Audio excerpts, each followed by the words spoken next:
우리 믿음의 고백을 하나님께 올려드리겠습니다. 하나님 좋습니다. 감사합니다. 사랑합니다. 하나님이 하시면 무엇인지 다 이루어집니다. 하나님 좋습니다. 감사합니다. 사랑합니다. 하나님이 하시면 무엇인지 다 이루어집니다. 하나님 좋습니다. 감사합니다. 사랑합니다. 하나님이 하시면 무엇인지 다 이루어집니다. 아멘. 하나님께 영광의 박수를 드리겠습니다. 어느 어머니께 아들이 있었습니다. 이 아들이 글쓰기에 재주가 있어서 문예창작과에 지원하려고 합니다. 그래서 학창 시절에 이 문예창작에 대해서 많은 경험을 해주고자 창작 대회에 함께 참여하게 되었습니다. 백일장 대회에 나아가서 어머니도 함께 시를 써서 제출했습니다. 그런데 아들과 어머니가 모두 입상하였습니다. 어머니는 이 가작으로 뽑혔는데요, 한 달 뒤에 이 수상 작품이 집으로 배달이 왔습니다. 그래서 집으로 배달이 온 이 소포를 아들이 먼저 뜯어본 거죠. 이 아들의 어머니께서 지은 시를 보고 감동을 받았습니다. 시의 내용이 이렇습니다. 제가 읽어드리겠습니다. 어머니의 시죠. 제목은 초행길입니다. 초행길. 처음 가는 길이라 조금 험할 거야.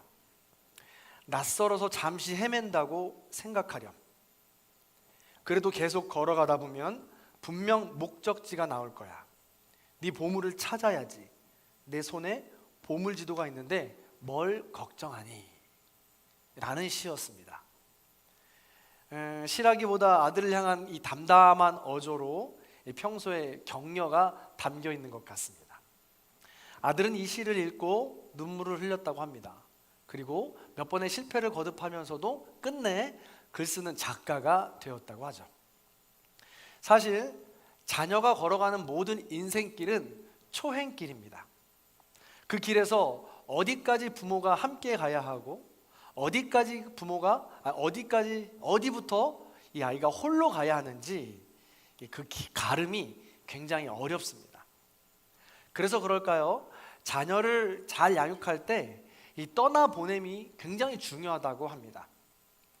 지혜로운 부모는 자녀의 인생길에서 자녀가 스스로 잘 할 수 있도록 작은 성취감을 맛볼 수 있도록 때로는 기다려주고 때로는 끌어주고 때로는 신뢰를 가지고 밀어주어야 한다고 합니다. 자녀가 홀로 걸어간다고 해서 그 자녀가 부모와 관계가 끝나는 것도 아니고 홀로 간다고 해서 자녀가 실패하는 것도 아닙니다. 믿고 기다려주며 부모는 영원히 그 마음으로 함께하는 것이죠. 바로 성경에서 말씀하시는 하나님 아버지의 마음이 이와 같습니다. 늘 하나님은 우리와 함께 하십니다. 수많은 고난과 역경, 도저히 지금 내가 홀로 버려진 것 같은 그런 시간을 보낼 때에도 하나님은 나와 함께 하십니다. 이것을 하나님의 임재라고 하죠. 자, 저를 따라 하십니다. 하나님의 임재. 한 번 더, 하나님의 임재. 그렇습니다. 우리는 이 하나님의 임재를 늘 기억하고 소망하고 경험하고 느낄 때 어렵고 힘든 세상을 이겨나갈 힘을 가질 수 있게 된다는 것입니다. 하나님의 임재가 언제부터 어떻게 표현되었는지 오늘 성경 말씀을 통해서 짚어보려고 합니다. 그렇게 성경 말씀을 통해서 하나님의 임재를 짚어가다 보면 우리가 나누고 있는 이 성령이라는 주제를 만날 수가 있습니다. 거의 같다고도 할 수 있죠. 그래서 하나님의 임재를 한번 나눠봅니다. 하나님의 임재는 신비롭고 기적과 같은 일입니다. 그래서 초자연적인 일이 일어나죠. 그러나 하나님의 임재는 동시에 일상적이며 지극히 개인적인 일이기도 합니다. 하나님은 아담과 하와를 지으시고 바람이 선선히 부는 날 에덴 동산을 거니셨다고 성경은 표현하고 있습니다. 여기서 거니셨다라는 헬라어 표현은 산책하다, 동행하다, 동거하다라고 해석합니다. 즉 하나님은 아담과 하와와 같이 산책도 하시고 함께 에덴 동산에서 거니셨다는 뜻입니다. 이것이 하나님께서 우리에게 임재하신 최초의 모습입니다. 그러나 인간은 선악과를 따먹고 가장 먼저 두려움에 사로잡히면서 숨어버립니다. 바로 동행이 깨어져 버린 것이고요, 임재가 떠난 것이죠. 인간의 가장 큰 죄악의 결과입니다. 아담이 어리석다고 생각하시죠? 그러나 이 아담은 우리 인간과 똑같습니다. 우리 인간을 대표하는 존재입니다. 그래서 아담의 본성은 우리 모두에게도 동일하게 있습니다. 사실 하와는 하나님과의 임재, 사실 하나님의 간섭이 싫었는지도 모르겠습니다. 내 인생을 내가 원하는 대로 즐기면서 살고 싶은데 그것이 마음대로 안 됐을지도 모르겠습니다. 그래서 하나님과 똑같은 능력을 갖고 싶었는지도 모르죠. 실제로 우리도 그렇지 않습니까? 우리가 하는 주일 성수, 예물 생활, 봉사 생활 등등 적당히 내가 하고 싶은 만큼만 했으면 좋겠습니다. 더 하다 보면 구속받는다고 생각합니다. 네, 그럴 수 있습니다. 당연합니다. 그러나 잘 생각해 보시면 하나님은 이런 것을 가지고 구속하신 적이 절대 없습니다. 인간을 보호하는 법으로서 각자의 단계에 맞추어서 그것을 자발적으로 하길 원하실 뿐이죠. 도둑이 재발 저린다고 인간이 먼저 절뚝거리는 것 뿐입니다. 성경에서 하나님의 임재를 가장 잘 표현한 인물을 에녹이라고 이야기합니다. 성경은 에녹이 하나님과 동행하다가 하나님이 데려가셨다고 기록하고 있습니다. 하나님과 동행했다는 말 어떻게 알 수 있을까요? 어떤 모습을 보고 알 수 있을까요? 애석하게도 성경에서는 에녹이 어떻게 하나님과 동행했는지는 정확하게 기록이 나와 있지 않습니다. 그냥 동행했다라고만 나와 있죠. 중요한 것은 에녹이 수백 년을 살면서 에녹의 어떤 한 행동만을 보고선 하나님과 동행했다고 이야기하지는 않았을 것입니다. 수백 년을 살면서 하나님을 향한 그 삶의 자세, 수없이 이루어진 자세를 통해서 하나님과 동행했다고, 살아갔다고, 거닐었다고 표현했을 것입니다. 다시 한번 말씀을 드립니다. 동행하다는 히브리어로 산책하다, 거닐다, 동행하다라는 뜻입니다. 그런데 더 한 걸음 나아가서 부부관계를 의미하기도 합니다. 부부관계가 무엇입니까? 부부는요, 가장 은밀하고 가장 친밀한 관계를 누리는 관계입니다. 부부는 때로 다투고 얄미워 보여도 한평생 묵묵히 함께 걸어가는 사이입니다. 다르고 부족한 부분은 맞추어서 채워갑니다. 그런 의지가 서로 있을 때 말이죠. 가능하다고 할 때 말입니다. 그럴 때 거기서 오는 기쁨과 보람이 어마어마하게 크다는 것입니다. 그렇게 살아가는 것이 바로 동행입니다. 그렇게 하나님과 임재가 이루어져야 된다는 것이죠. 그런데도 우리는 하나님과의 동행하시는 삶에 큰 부담을 느낍니다. 하나님과 동행하려면 내가 큰 손해를 감수하고 무언가 해주는 것처럼 생각합니다. 시간에 대한 주일 성수, 물질에 대한 헌금 생활 등등 부담감 때문에 엄두조차 못 내고 살아가는 것이죠. 그런데 잘 생각해 보시기 바랍니다. 하나님이 시간이 모자란 분이십니까? 하나님이 물질이 모자란 분이십니까? 하나님은 시간과 물질과 봉사를 통해서 그 사람의 진심, 마음, 사랑을 받고 싶으신 겁니다. 그거면 되는 거죠. 더 생각해 보시기 바랍니다. 입장을 바꿔 생각해 보자는 거죠. 어른이 3살짜리 아이와 걸어간다면 누가 더 불편할까요? 아이는 제 갈 길을 가면 그만입니다. 보폭을 맞추고 속도를 조절해야 되는 것은 어른인 것이죠. 아이의 보폭에 불평하고 불만하지 않습니다. 혼을 내지 않습니다. 조급해하지 않습니다. 마찬가지입니다. 우리가 하나님과 동행할 때도 우리보다 훨씬 크고 위대하신 하나님께서 우리 각자에 맞춰서 지금 보폭을 맞춰주고 계신 거예요. 그렇기 때문에 우리가 하는 모든 행동들, 사역들, 하나님과 관계된 모든 일들이 사실은 은혜입니다. 하나님의 임재, 동행은 결국 은혜라는 것이죠. 하나님은 지금도 우리의 보폭을 맞추셔서 우리가 포기하지 않고 하나님 나라에 들어갈 때까지 우리를 인도하고 계시다는 겁니다. 그게 바로 하나님의 임재요, 하나님과 동행이요, 은혜라는 것입니다. 할렐루야. 이걸 믿으시기 바랍니다. 그런데요, 그렇게 개개인의 이 하나님의 임재함을 느끼고 경험하고 붙잡고 살아가야 되는데, 방금도 말씀드렸지만 아담과 타락이 가지고 있는 우리 인간의 본성 때문에 각자 모든 인간은 타락하게 되어 있습니다. 그리고 하나님의 임재는 결국 사라지고 말죠. 그러나 우리 하나님은 절대 포기하지 않으십니다. 우리를 기다려 주신다는 것이죠. 그래서 아담과 하와와 긴밀하게 임재하고 동행했던 그가 포기하지 않으시고 그 다음 스텝으로 옮겨주십니다. 그 다음 스텝이 뭐냐면 바로 하나님의 임재를 가장 잘 표현한 성막입니다. 자, 출애굽기 40장 34절과 레위기 26장 12절에 아주 잘 기록되어 있죠. 화면을 보고 같이 한번 읽어볼게요. 있습니다. 시작. 구름이 회막에 덮이고 여호와의 영광이 성막에 충만하매 나는 너희 중에 행하여 너희의 하나님이 되고. 아멘. 그렇습니다. 여호와의 영광이 충만하다고 했습니다. 성막에 행하고 동행한다고 했습니다. 하나님은 이렇게 우리와 동행하고 싶으셔서 우리와 이미 임재가 떨어지고 동행할 수 없는 존재가 되었음에도 불구하고 다시 만나고 싶고 다시 동행하고 싶어서 성막을 지으시고 내가 그 안에 함께 하겠다고 말씀하십니다. 동행하고 앞으로 함께 걸어가겠다고 말씀하십니다.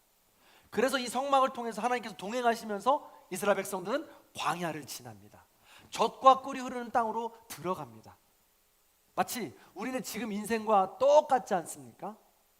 내면의 갈등과 사람의 갈등이 있을 때에도 하나님의 임재로 동행하셨습니다.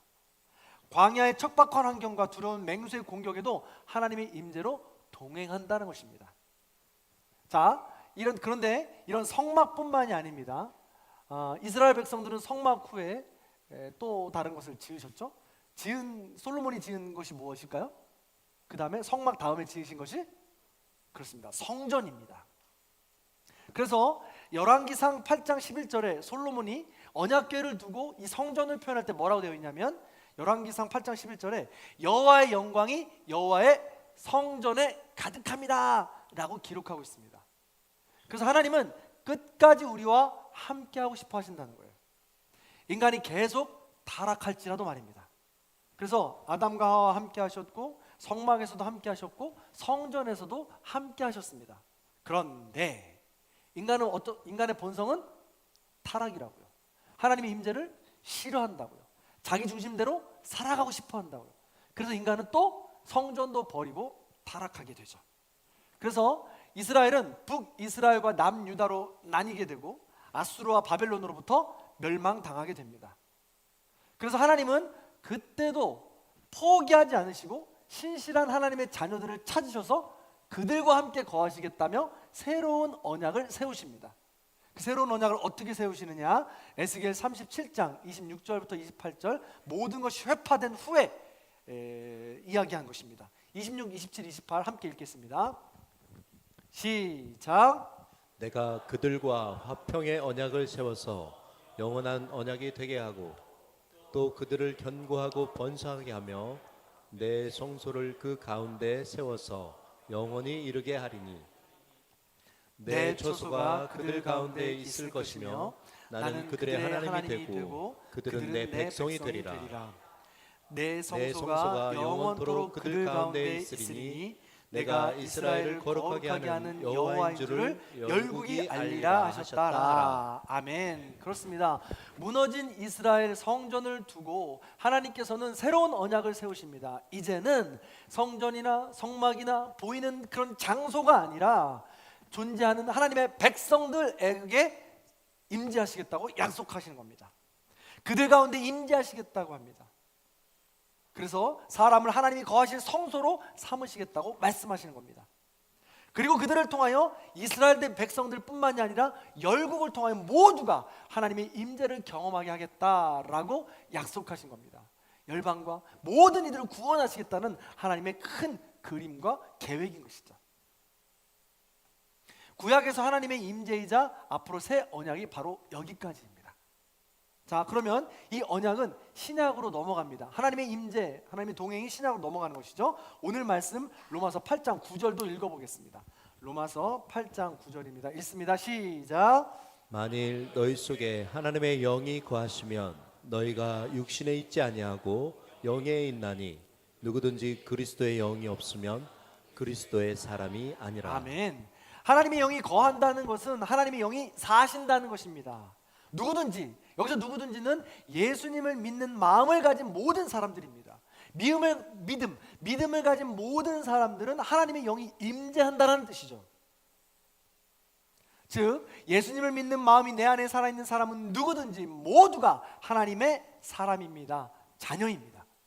누구든지 하나님의 영이 거하시는 성막이요, 성전이요, 성소가 될 수 있다는 것입니다. 할렐루야. 아멘. 엄청난 진리입니다. 생각해 보세요. 하나님은 세상을 창조하실 때부터 우리에게 임재하셔서 동행하길 원하셨습니다. 그래서 그 하나님의 소망이 구약으로부터 지금까지 수천 년간 이어지고 있는 거예요. 그 하나님의 염원이 창조 때부터 마지막 종말 때까지 저와 여러분에게 이어지고 있는 것입니다. 할렐루야. 야, 이 엄청나게 놀라운 사실입니다. 진리죠? 저와 여러분은 그만큼 소중한 존재라는 사실입니다. 1부 때도 약간 그랬는데 전혀 놀라운 사실이 아닌 것처럼 여러분은 지금 생각하시고 표정이 그런 것 같아요. 정말 생각해 보시기 바랍니다. 지금 태초부터 이어지는 하나님의 임재를 이야기하다 보니까, 태초부터 이어지는 수많은 시간들을 축약해서 이야기하다 보니까 감흥이 잘 없으신 것 같아요. 네. 자, 이쯤 쉬어가겠습니다. 오늘 성경을 너무 많이 읽고 있죠. 앞으로 더 읽어야 되는데. 사실은 일단 옆에 분과 인사하고 시작하겠습니다. 이렇게 인사하겠습니다. 당신이 그렇게 소중한 존재였군요. 당신이 그토록 하나님이 기다리시던 분이군요. 그렇게 여러분은 소중한 분이십니다. 아멘. 제 마음이 너무 애끓고 애닿습니다. 네. 여러분, 이제 저희가 요한복음을 시리즈로 강해 설교를 마치잖아요. 이야기가 많이 들어가 있어서 재미가 있는데, 이렇게 사실은 이 성령에 대한 걸 이야기하면서 이 조직학이라고 해도 이게 과하지 않은, 교리적인 부분이라고 해도 과하지 않은 부분들을 우리는 지금 주제 설교를 좀 나누고 있어요. 그러다 보니까 좀 딱딱할 수 있거든요. 근데 여러분, 이게 신앙을 세워가는데 뼈대와 틀이 되어야 합니다. 내가 하나님의 자녀인데 하나님의 영이 무엇인지, 성령이 어떻게 우리에게 지금까지 오고 계신지를 우리가 이 역사부터 교리적으로 알아야 돼요. 이게 더 설명하면 안 되겠죠? 이렇게 써야 되는 겁니다. 그래서 좀 지루하시더라도 이런 주제 설교를 나눌 때는 좀 더 집중하시면서 들어봤으면 좋겠습니다. 네, 다시 한번 이야기하면, 저와 여러분이 그렇게 성소가 되어서 여호와의 영광을 드러내는 사람이 되어야 한다는 거예요. 마치 성막과 성전에 하나님의 임재하심으로 여호와의 영광이 가득 찼던 것처럼 말입니다. 이 언약은 아담의 언약부터 시작해서 성막과 성전을 지나서 지금 이 시대 우리 교회까지 내려오게 된 것입니다. 하나님의 언약은 한 번도 그친 적이 없어서 계속해서 타락하지 않고 하나님만을 바라보는, 예수로 채워지는 그 사람을 찾고 계십니다. 그리고 그 사람을 통하여서 계속해서 하나님의 임재하심을 이어가고 있는 것이죠. 그리고 오늘날도 하나님 그 사람을 찾고 계시다는 거예요. 하나님이 임재할 만한 사람을 말이죠. 그러면 이 시대에는 어떤 모습으로 하나님께서 임재하시느냐? 우리가 지난 시간까지 나눈 게 성령의 개인을 통해서 나눈다는 것이었습니다. 근데 오늘 또 엄청난 진리가 여기 숨겨져 있어요. 자, 고린도전서 3장 16절입니다. 같이 한번 읽어볼게요. 있습니다. 시작. 너희는 너희가 하나님의 성전인 것과 하나님의 성령이 너희 안에 계시는 것을 알지 못하느냐. 아멘. 이스라엘 성전이 무너질 때 하나님께서는 이스라엘 백성들을 통해서, 그 사람들을 통해서 임재하신다고 약속하셨습니다. 개인들을 통해서 다시 일어나고 언약을 세우시겠다고 약속하셨습니다. 근데 이 시대에 와서, 신약에 넘어와서 오늘 고린도전서 3장 16절에선 여기서 하나님의 성전은 교회를 말합니다. 마지막 세대에, 힘들고 어려운 시대에 혼자 개인이 성령 충만해서 의인이 될 수도 있지만 홀로 견디기 힘들다는 거예요. 그래서 하나님의 성전인 교회 공동체를 통해서 하나님은 임재하시겠다는 것입니다. 그래서 세 사람이 모인 곳에 하나님께서 임재하시겠다고 말씀하신 거예요. 공동체 속에서 말이죠. 이걸 더 확실하게 이야기하는 것이 고린도후서 6장 16절입니다. 같이 한번 읽어볼게요. 제가 지금 하나님의 성전이 교회라는 것에 근거를 대고 있는 겁니다. 6장 16절 읽어보겠습니다. 시작. 하나님의 성전과 우상이 어찌 일치하게 되리요? 우리는 살아계신 살아계신 하나님의 하나님의 성전이라. 성전이라. 이와 같이 하나님께서 이르시되 내가 그들 가운데 거하며 두루 행하여 나는 그들의 하나님이 되고 그들은 나의 백성이 되리라. 아멘. 그렇습니다. 하나님의 임재는 하나님의 성전인 교회에 임합니다. 여기서 개인을 넘어 복수를 사용하면서 교회 공동체를 의미하고 있는 것입니다. 구약부터 내려왔던 동거하고 동행하는 표현이 계속해서 지금 반복되고 있습니다. 마지막 날에 하나님은 교회를 통해서 임재하시고 일하겠다는 거예요. 물론 교회도 교회 나름이겠죠. 교회를 구성하고 있는 성도들이 성령 충만하지 못하고 자중판에 휩싸여서 자기의 뜻대로만 살아간다면, 자기의 욕심대로만 살아간다면 거기 성령이 임하시지 않겠죠. 그래서 고린도전서 6장 19절에는 우리가 너무나도 잘 아는 말씀이 나옵니다. 균형을 이루어야 된다는 것이죠. 자, 6장 19절도 같이 읽어볼게요. 있습니다. 시작. 너희 몸은 너희가 하나님께로부터 받은 바 너희 가운데 계신 성령의 전인 줄을 알지 못하느냐. 아멘. 그렇습니다. 그래서 개인 성도 없이 교회 공동체가 없고 교회 공동체 없이 개인 성도도 없습니다. 오늘 본문에서 말하는 것은 교회가 성도요, 성도가 개인이라고 말하고 있는 것입니다. 하나님께서는 그래서 그 교회에 또 각각 개개인에 임재하신다고 말씀하고 있는 것이죠. 그래서 성령님은 성령 충만, 진리 충만, 예수 충만한 사람이 모인 교회 공동체 안에 거하신다는 것입니다. 교회를 통하여 하나님의 영광이 그래서 드러나야 되는 것입니다. 교회 없이 절대로 개인적으로 홀로 성장하거나 홀로 성숙할 수 없다는 거예요. 그래서 에베소서 2장 22절에 유명한 말씀이 있죠. 너희도 성령 안에서 하나님이 거하실 처소가 되기 위하여 그리스도 예수 안에서 함께 지어져 가느니라. 함께 지어져 가느니라. 혼자 할 수 없다는 것이죠. 성령님은 이처럼 성도와 교회 공동체의 긴밀한 연결 공동체 간에 임재하십니다. 마지막 세대에 결코 홀로 우리는 살아남을 수 없습니다. 그래서 성령님의 임재하심으로 능력 있는 삶을 살기 위해서는 교회 공동체가 반드시 필요합니다. 더 찾아보지 않겠지만 요한계시록 21장에 보면 주님이 다시 오시는 날, 하나님 나라가 완성되는 날을 그림으로 그리고 있습니다. 그때 성령님의 임재를 표현하고 있는데 그때 표현이 하나님이 등장하십니다. 어린 양이라고 예수 그리스도가 등장합니다. 그리고 성전, 교회는 안 보인다고 합니다. 대신에 성도들이 보인다고 하죠. 왜요? 성도들이 교회라는 거예요. 눈으로 보이는 건물이나 성막이나 성소는 없고 눈으로 보이는 우리 성도님들이 교회가 되어서 하나님의 영광을, 주님의 임재하심을 찬양한다고 계시록에는 기록되어 있습니다. 완성되어 있는 거죠. 그만큼 교회 공동체는 마지막 날에 성령님께서 임재하시는 중요한 단서가 됩니다. 제일 중요한 단체가 됩니다. 그러므로 마지막 날에 교회가 얼마나 중요한지 모릅니다. 건강한 교회를 세우기 위해서, 건강한 교회 공동체를 만들어가기 위해서 우린 함께 기도해야 합니다. 그래야 성령 충만의 임재를 우리는 누릴 수 있게 된다는 것이죠. 세상에서 가장 아름다운 공동체를 이야기할 때 빠지지 않는 것이 있습니다. 바로 이 황제 펭귄 이야기죠. 다 아시죠? 제가 또 한 번도 이야기했던 것 같습니다. 다시 한번 생각해 보자면 남극의 이 황제 펭귄들은 혹독하고 긴 겨울을 보내야만 합니다. 암컷은 알을 낳아서 수컷 발 위에 올려다 놓고 암컷은 먹이를 구하기 위해서 나가게 되죠. 그동안 수컷은 저렇게 알을 안고 모든 나머지 펭귄들과 함께 큰 원을 만들어서 조금씩 움직입니다. 영하 50도를 육박하고요. 또 바람도 얼마나 세게 부는지 모릅니다. 이 혹독한 추위를 2달이나 허들링이라고 하는데요, 이 허들링을 통해서 공동체를 지켜나가고 이겨나간다고 합니다. 마찬가지입니다. 우리도 역시 지금 우리 모든 성도님들도 암흑기, 혹한 길을 살아가고 있습니다. 이제 가장 혹독한 시기를 지나고 있는 것입니다. 그런 시대에 우리는 하나님의 임재 가운데, 성령님의 도우심 가운데 주님의 재림을 기다리는 공동체가 되어야 하는 것입니다.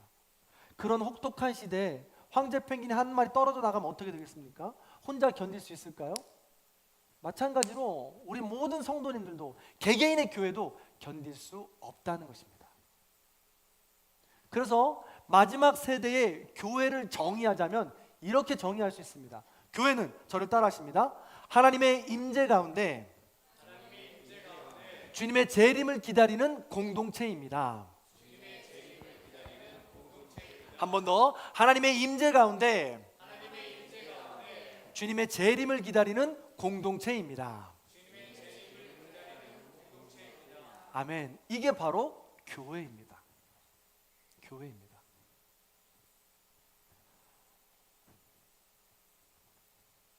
세상 모든 사람들로부터 손가락질을 당하고 있는 현실이지만 하나님은 그 가운데에서도 소망으로 성령님이 임재할 만한 교회를 찾으십니다.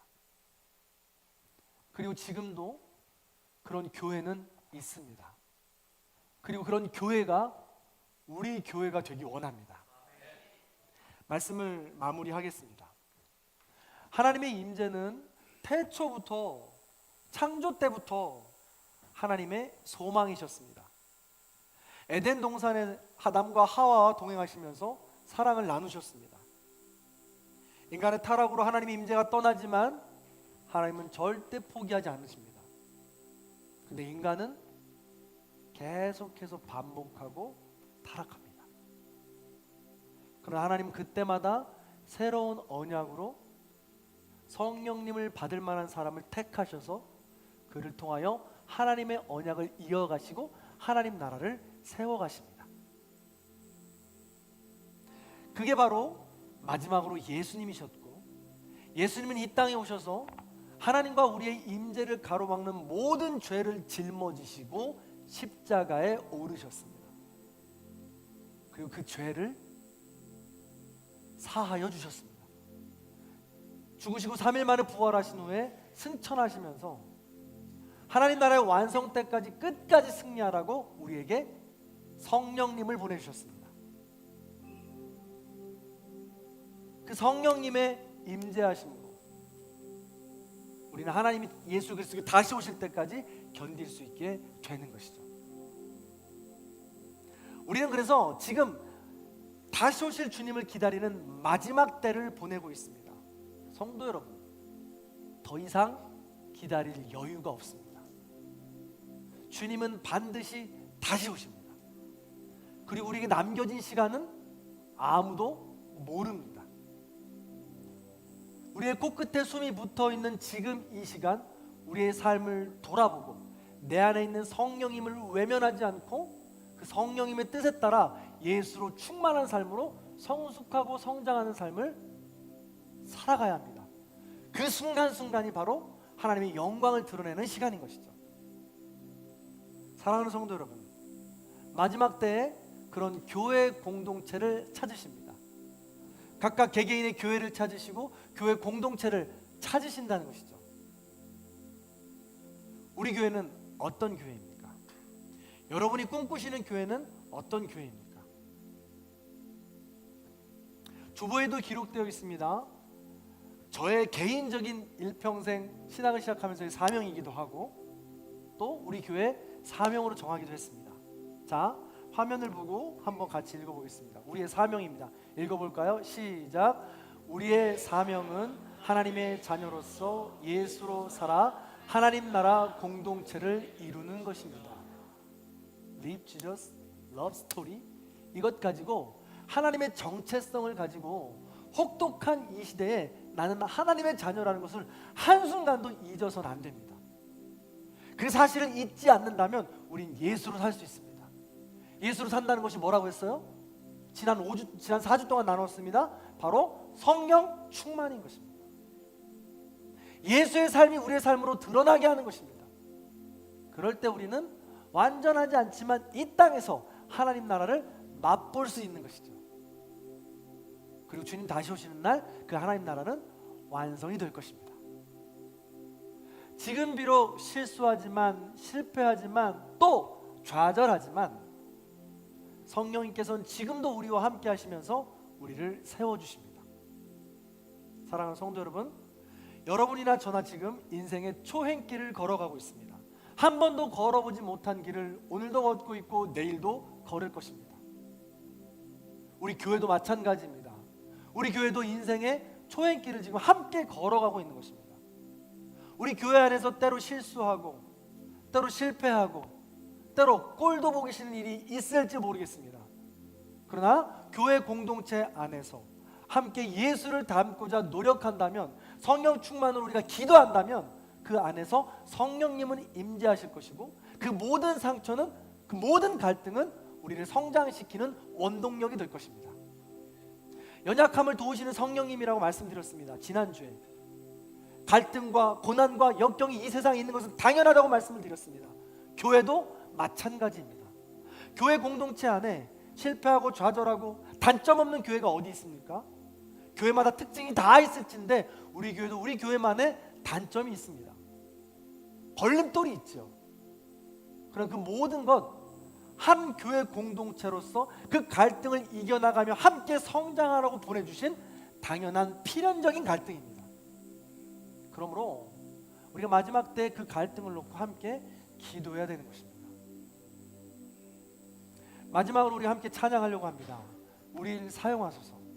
제가 1부 때 이 찬양을 부르면서 가사를 계속 음미하다 보니까, 부르면서 생각하다 보니까 중간에 보니까 진정한 부흥의 날이 우리에게 임하도록 이라는 가사가 있습니다.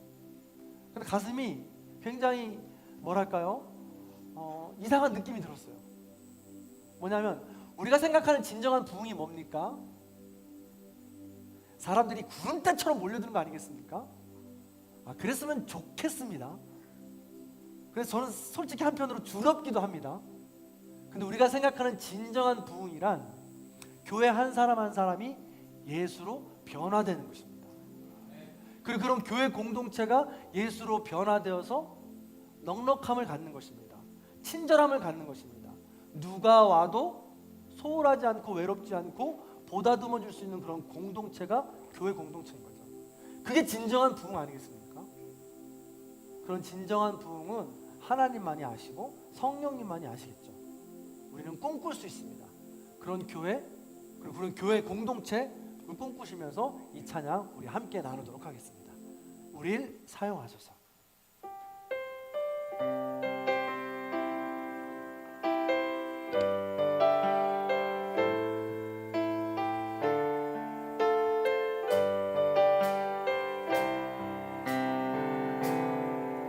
우리에겐 소원이 하나 있네.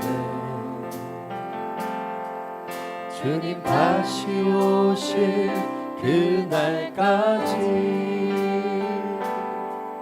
우리 가슴에 새긴 주의 십자가 사랑, 나의 교회를 사랑케 하네. 주의 교회를 향한 우리 마음, 희생과 포기와 가난과 고난 하며 죽음조차 우리 막을 수 없네. 우리 교회는 이 땅의 희망, 교회를 교회되게, 예배를 예배되게 우리를 사용하소서.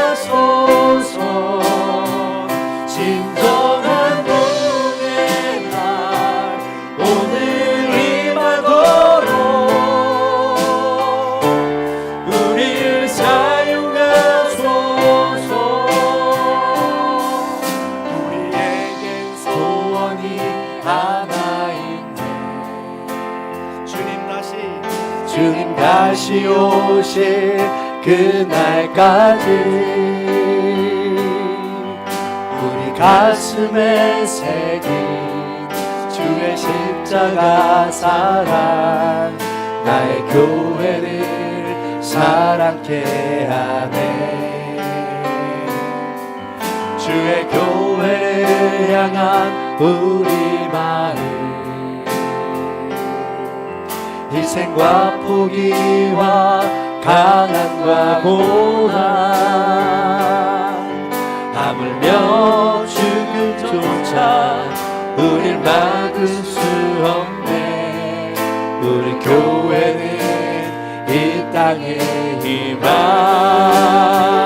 교회를 교회 되게 예배 되게 우릴 사용하소서. 진정한 그의 날 오늘 임하도록 우릴 사용하소서. 교회 되게 교회를 교회 되게 예배 되게 나를 사용하소서. 진정한 그의 날 오늘 임하도록 나를 사용하소서. 성령 안에 예배하리라. 성령 안에 예배하리라. 자유의 마음으로 성령 사랑으로 사역하리. 아멘. 교회는 생명이니 우리 두 손 들고 찬양합니다. 교회 되게 예배 되게 우릴 사용하소서. 진정한 복의 날 오늘 임하도록 우리 마지막 한 번만 더 찬양합니다. 교회를 교회 되게 예배 되게 우릴 사용하소서. 진정한 부의 날 오늘 임하도록 우릴 사용하소서. 아멘. 우리 오늘 말씀을 기억하며 함께 기도하겠습니다. 주님, 마지막 때에 혹한 길을 살아가고 있는 이 때에 우리 교회를 사용하여 주시옵소서. 나를 교회로 사용하여 주시옵소서. 하나님의 임재 가운데 성령님의 동행하심 가운데 그 모든 어려움과 고난을 승리할 수 있도록 인도하여 주시옵소서. 사랑의 수고를 마다하지 않게 해주시고 예수 충만으로 말미암아 성숙하고 성장하는 삶이 될 수 있도록 이 마지막 때에 나를 사용하여 주옵소서. 우리 교회를 사용하여 주시옵소서. 그런 마음 가지고 나와 우리 가정과 우리 교회를 위해서 다 함께 합심하여 기도하겠습니다. 주여 할렐루야. 사랑하는 하나님 감사합니다. 마지막 때에 우리를 홀로 버려주지 않으시고 아버지 하나님의 때에 우리를 불러주시고 하나님께 기도하시는 우리 감사드립니다. 아버지 하나님의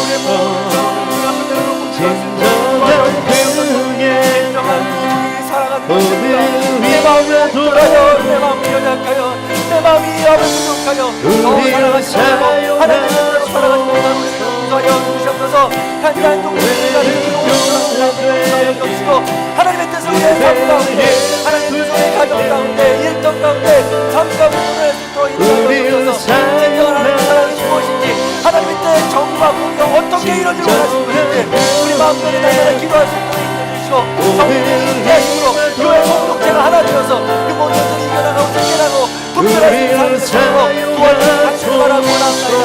주님이여 우리를 사용하여 주셔서 마지막 때 하나님의 도움을 사용하여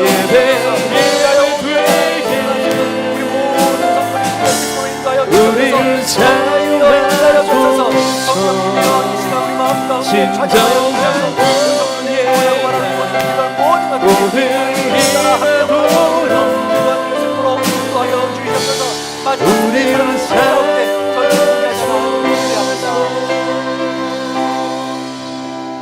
사랑과 은혜가 풍성하신 하나님, 진심으로 감사를 드립니다.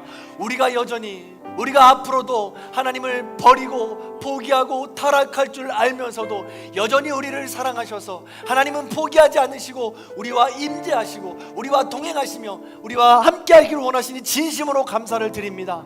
그 사랑을 우리가 잊지 않도록 도와주시옵소서. 이제 더 이상 갈 데가 없습니다. 막다른 골목에서 주님이 오실 날을 우리는 기다리고 있습니다. 마지막 때에 이 혹한 길을 살아가는 우리 모든 성도님들이 교회가 되게 하여 주시옵소서.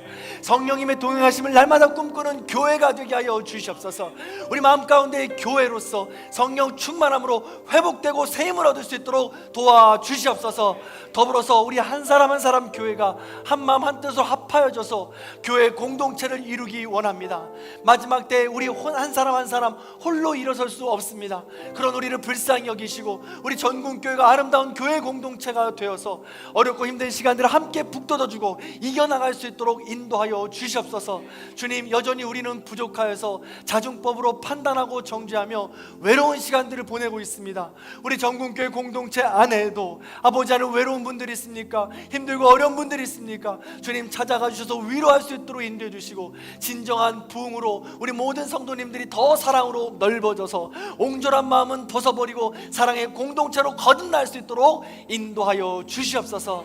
그리하여 누가 오더라도 그 어떤 사람이 오더라도 행복하고 함께 웃을 수 있는 아름다운 하나님 나라 공동체를 이루어갈 수 있도록 도와주시옵소서. 지금은 우리 주 예수 그리스도의 은혜와 하나님 아버지의 극진하신 사랑과 성령님의 감화 감동 교통하심의 역사가 하나님의 임재하심, 성령님의 동행하심 꿈꾸는 우리 교회 공동체 모든 성도님들, 그렇게 바라고 소원하는 모든 가족들 머리머리 위에, 원근같이 흩어져 있는 자녀들과 부모님들 위에, 기후위기와 전쟁의 힘으로 힘들고 어려워하는 주님의 모든 백성들 머리머리 위에, 집중호우로 인해서 힘들어하는 모든 이재민들 위해 이제로부터 영원토록 함께 하시길 간절히 축원하옵나이다. 아멘.